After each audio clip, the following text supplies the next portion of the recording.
We do not want to see incidents end like this. We don't want our police officers to go through the stress of taking a life or having to use deadly force against an individual.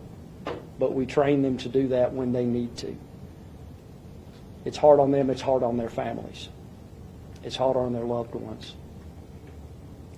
It's extremely difficult to the families and the loved ones of the person who was killed Friday evening.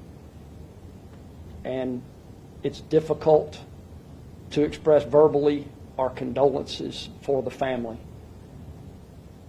But again, this is not what we want to see happen. So from me personally and from our department, we extend our condolences, our thoughts and prayers, and our support to the officers involved in this, to their families, and of course to the family of the deceased individual. But Mr. Jenkins was wanted for failure to appear on a felon in possession of a firearm charge in Fulton County. That is a problem simply because of the gun violence that we are seeing in our community right now, not only against citizens, but also against officers, and to be honest, against known criminals of varying gangs and so forth. And I'm not in any way implying that he was involved in some type of crime. I'm just telling you that the use of guns by criminals right now is a very, very, very big problem in our society. That warrant was issued this spring. There's another probation violation. It's a felony warrant as well with statewide pickup. There's another felony warrant for probation violation for cocaine.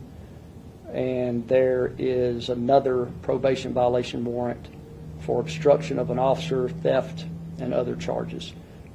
I will say this. A few weeks ago, we had an incident where we tried to make a traffic stop of an individual, and that individual ran in the car. We did not pursue that individual beyond a certain point because our chase policy has some precautions to safeguard our community. We have reviewed that report, and we believe there are some links between that pursuit and this individual. However, what we believe that this was potentially follow-up from that particular pursuit. That's what led the officers to that area that night. It was in a continuing investigation on that pursuit. That is what we believe. I will tell you that the three big things that we read about this weekend, multiple shots, 25 shots being fired, his hands up, and that we mistook a cell phone for a gun, all those things, I would just say look for corroborating evidence on all those three things as this investigation continues.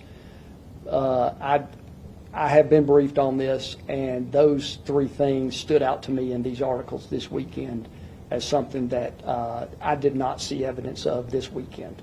So I would just ask that you patiently wait for solid information, corroborating evidence for those statements or any other statements that are made with conjecture rather than eyewitness accounts or actual evidence.